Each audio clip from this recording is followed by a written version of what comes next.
नमस्कार दोस्तों, मैं ओम प्रकाश। मैं ऑनलाइन पीसीबी कोर्स में आपका स्वागत करता हूं।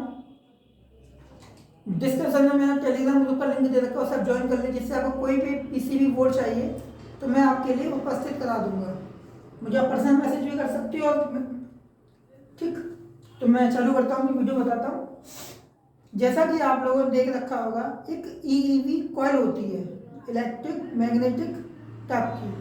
जैसे आपने देख रखा होगा कि वीआरवी और इन्वर्टर एसीओ में खासतौर पे आती है।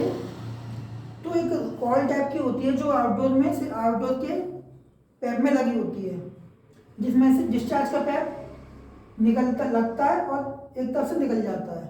ये आप लोगों ने देख रखा हो, खासतौर पे एक कॉइल फंसी होती है गोल टाइप की। तो इसका जो काम होता है, जैसे ही हमारा एसी स्टार्ट होता है तो ये गैस को पूरी खोल देती है, गैस को पूरी तरह ओपन कर देती है, सरफेस की तरफ पूरी निकलने देती है।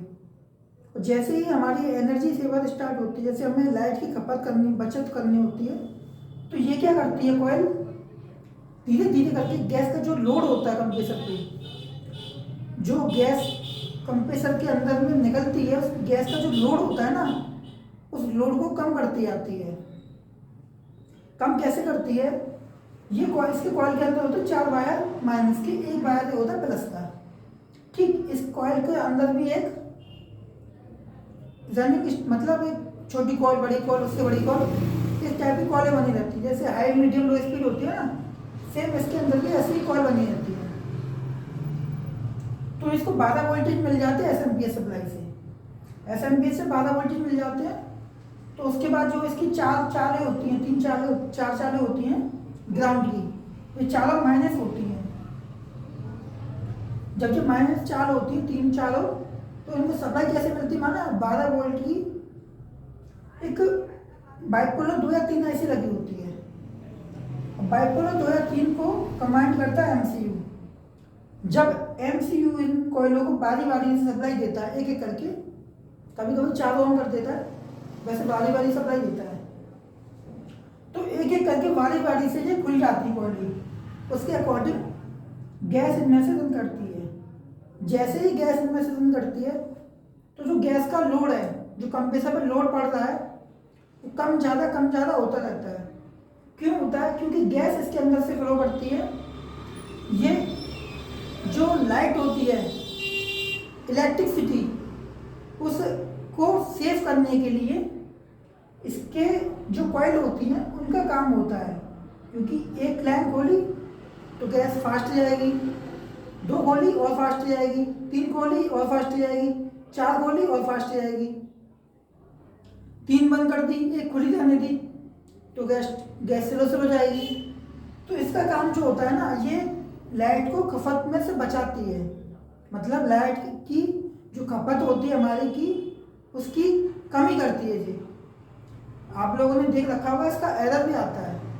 अब क्या होता है, इसकी टेस्टिंग बताऊंगा मैं आपको, ऑन बोर्ड बताना आप कैसे, मतलब कमेंट में बताना कि इसकी टेस्टिंग बतानी नहीं बतानी आपको। ठीक, इसका जो काम होता है, जब आउटडोर में हम लोग चालू करके चेक करते हैं आउटडोर को, तो आउटडोर में एक एरर आता है। एरर होता है ईईवी।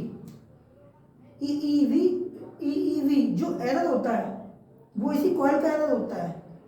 या तो ये कॉइल क्या करती है, यहाँ से गैस निकलती है, तो गैस को या तो ब्लॉक कर देती है पूरी तरह, या आउटडोर में गैस लीकेज हो जाती है। समझना आप मेरी बात। आउटडोर के इंडोर से अगर गैस लीकेज होती है, इसके अंदर आउटडोर सिस्टम, मतलब एसी के अंदर गैस नहीं है, तो वो आपको ईईवी का एरर दिखा देगा। ईईवी का एरर दिखा देगा, क्योंकि ये तो खाली हो गई है ना। ये सेंस कर लेगा, इसके अंदर सेंसर लगा होता है, वो माइक्रो कंट्रोलर को, यूनिट को बता देगा। ठीक, जैसे ही ये खाली हो जाएगी, एसी के अंदर गैस नहीं रहेगी, तो एरर दे देगा ईईवी का। ईईवी का इसलिए एरर दे देगा क्योंकि माइक्रो कंट्रोलर को क्या पता चलेगा कि यहाँ से गैस ब्लॉक हो गई है, इसलिए गैस आगे प्रोसेस में नहीं आ रही है। तो एमसीयू के पास जो भी सेंसर लगे होते हैं आउटडोर में, इंडोर में, वो आपको ईईवी का एरर दे देंगे। तो सबसे पहले आपको क्या करना है,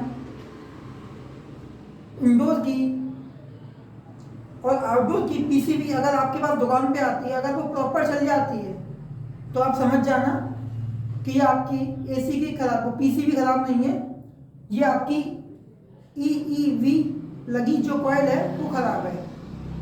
ठीक, थैंक यू।